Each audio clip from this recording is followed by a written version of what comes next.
नमस्कार दोस्तों, मैं हूं पीके मिश्रा प्रयागराज की धरती से।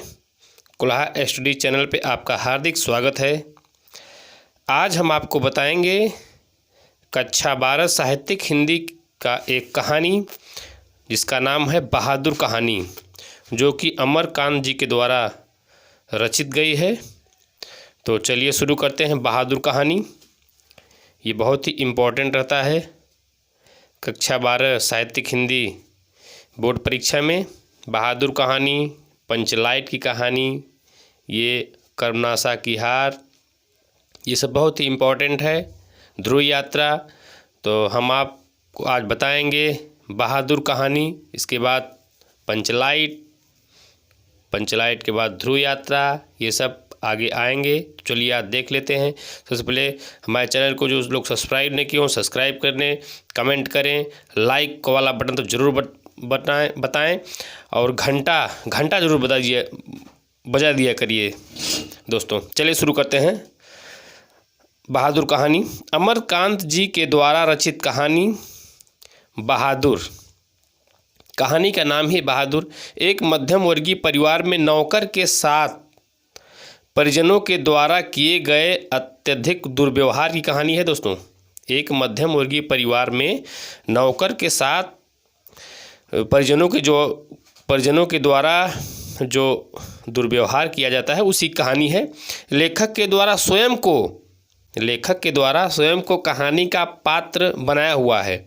लेखक ने स्वयं को अपने को कहानी का एक पात्र भी बनाया हुआ है। अपने से संपन्न रिश्तेदारों के घर, जैसे अपने से संपन्न, पता लगा हमारे रिश्तेदार हैं, अच्छे पोस्ट पे हैं, हमसे ज़्यादा संपन्न धन संपदा हैं, तो अपने से संपन्न रिश्तेदारों के घर नौकर द्वारा जुटाई सुविधा एवं शान को देखकर लेखक की पत्नी निर्मला स्वयं भी एक नौकर रखना चाहती है। अब यहाँ से कहानी शुरू होती है दोस्तों। चलिए अब कहानी, अब आएगा मज़ा।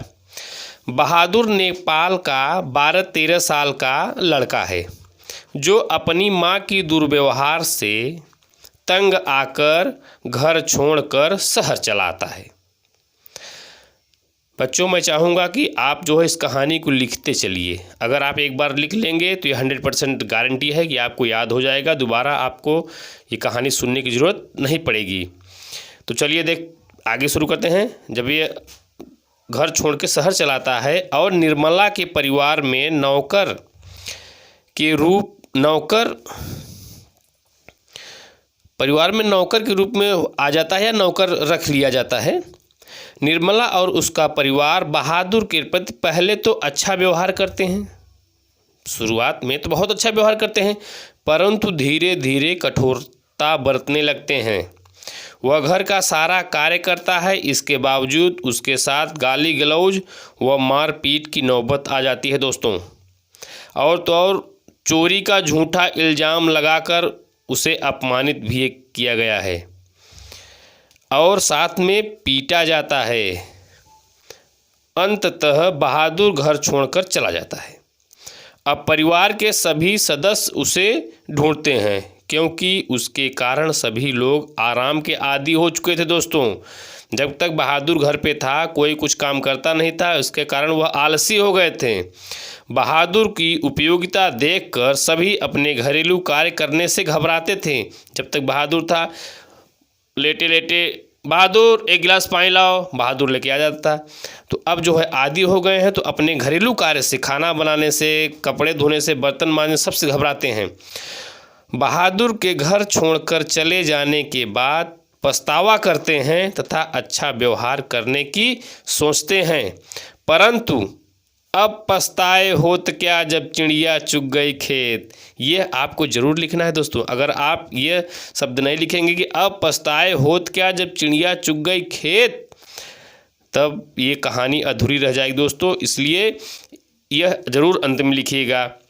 बहादुर के स्वाभिमान व सहनशीलता की भावना कूट कूट कर भरी है। इसी चित्रण के कारण ये कहानी हमें अच्छी लगती है, बहुत प्रिय लगती है। इसी के साथ कहानी यहाँ समाप्त होती है, बहादुर कहानी। नेक्स्ट कहानी ध्रुव यात्रा, पंचलाइट, ये सब भी आएंगे। इसी के साथ दोस्तों नमस्कार, जय हिंद, जय भारत।